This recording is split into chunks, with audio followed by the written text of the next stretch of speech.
Hey guys, it's been one crazy week. I've been uploading some more YouTube shorts. Those have been getting a lot of traction compared to these videos. So yeah, you can expect if you watch these actually, expect more YouTube shorts, uh, pertaining to PC upgrading, um, fixing computers, building computers, everything. That's what I've been mainly doing. Uh, Besides for work and school, it's been a lot of PC repairs, which is pretty cool. But don't really expect too many videos of a lot of things. All of my review videos, unless it's something that somebody else is having me repair, and I'm just gonna review it and see, compare it, contrast. Um, but I'm not going to be really doing too many more of these videos, just because I'm trying to save money, trying to work on different things in life that more pertain to financial savings, realistic like stuff. I'm engaged, so I got to save up for a wedding eventually, all this stuff. So expect a little bit less of these review videos, unless they start popping off. So, but YouTube Shorts for sure. Though I just wanted to get that straight off the bat. We're gonna be talking about the 9800 X3D. It's gonna be a shorter video, more like around the 10-minute mark. I know I've been doing like 20-minute videos, but this one's pretty quick, simple, to the point. I was a die-hard Intel fan beforehand, and it was a lot of fun being an Intel fan because there's so many different type of Intel chips as well as AMD. But the leap of them is very significant, and it's not just very it's not hard to tell which chip is which because it's just a drastic leap of things, unless you're talking about the difference of the 14th gens. Even those between the difference of the i5, i7, i9, 14th gen, 13th, 12th gen, those ones are fun. Those ones you can really see a drastic difference. um so But I started out with an i5 12th gen, which had a 3060, and it was a good combo. But I realized that when Marvel Rivals came out, I needed a better CPU, so I upgraded to the i9 12th gen, the 12900K, and that one you can see a night and day difference on those. It was a really good CPU, but I got a couple critiques, not only on the fact that they run very hot. Um, that's not the biggest deal in the world if you have a good cooler. It could kill it eventually if you have the 13th or 14th gens. The 12th gens are pretty good. They're pretty solid. Luckily for me, I never had any problems besides for with newer games coming out that weren't optimized as well. For some reason, AMD chips do a lot better. And I realized when I was talking with people on TikTok, when Borderlands 4 came out, it I was having stuttering problems even with my 5090 and my 12900K. And the 12900K doesn't like bottleneck anything. It wasn't being really too bottlenecked, especially at 1440p. If it was 1080p, that'd be a different story. But with 1440p, it wasn't really bottlenecked too much. But I did notice stuttering, and people played on day one, and they had AMD chips for CPUs, and they were doing just fine. They like we had no stuttering, we had no screen tearing, nothing. Like it's just your CPU, and it's not the C. It was a CPU, but it's not like it was a bad one. But I realized I have not had any screen tearing, stuttering really. I mean, I had a little bit of stuttering in Borderlands 4 just because it's hard to render so much at such a high frame rate and such a high all the ultra settings. But so far, I haven't noticed anything too big different on just the fact that it is priced a lot more than an Intel chip would be, and that I don't have a screen tearing or any stuttering. And it's kind of cool seeing the difference of these chips in person. Do I think it's justified on the price tag? No, no, I don't. I don't think particularly it's justified, but just know that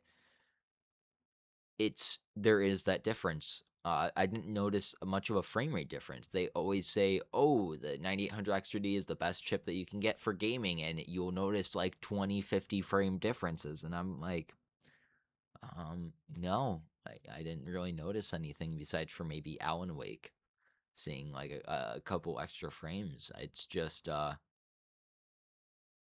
think the only particular thing is that it runs a lot cooler than any Intel chip would be that's at the same uh, high end level. It's just one of those things. I didn't necessarily notice it, and it's a little disappointing knowing that I could have stuck with my Intel, and I can. I could easily sell my motherboard, but it's already in. It's already here. It works really well, so it might as well just keep it. But if I don't care for it and I don't find a need for it, and I'm not gaming as much, I might as well sell the motherboard and the CPU. It's, I've got my DDR4 RAM. I can just go back to my motherboard, go back to my Intel chip, go back to my 360 AIO, and I'd be chilling. I don't think if you have a 12th gen of a i7 or an i9, I don't think um you should necessarily upgrade to a 9800X3D.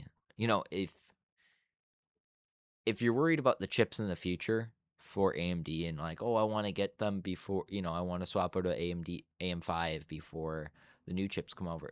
Just wait till the new chips come out. At that point, you're not missing out on a whole lot unless you're at 1080p. 1080p is a different story. You would notice a drastic difference. But at the high end level with my 5090, you didn't notice too much. And I'm not trying to say that AMD is bad. AMD is this, it's just on a statistical level, it's not too far behind. It's like 20 FPS on average. Um, at that point, it's just upgrade your GPU. You'll notice a drastic difference of if you upgrade your GPU more than your CPU. If you have an i9 12th gen, I wouldn't. You know, I mean, if you really, really want it, upgrade to the 14th gen and sell your old chip. But, there's no point, really, as of just yet, really upgrading from a 12th, 14th gen to a 9800 X3D, besides for the fact that you're just going to rake out a lot of money.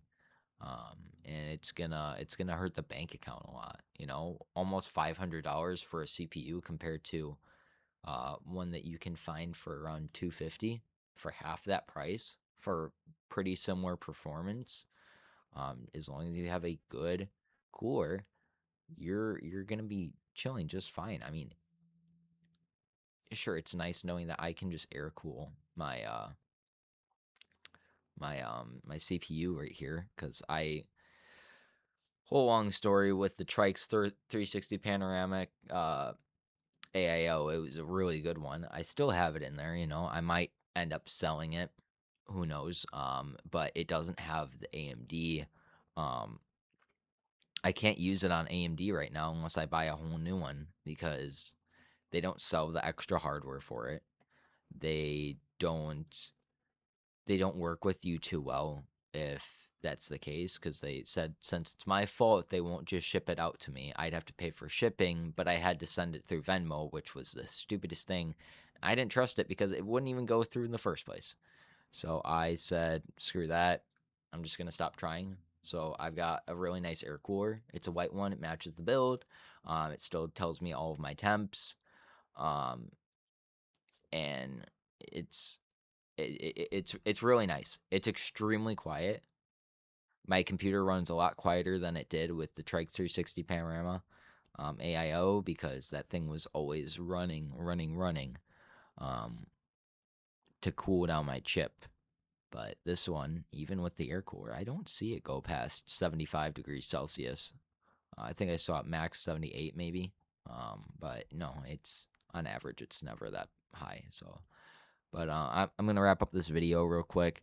I just wanted to get this out here. Maybe it might help anybody who is a diehard Intel fan like I was, where I was like, no, no, no, I don't need an AMD. It's like, yeah, you might, but there's stuff better for your bang for your buck with AMD sometimes.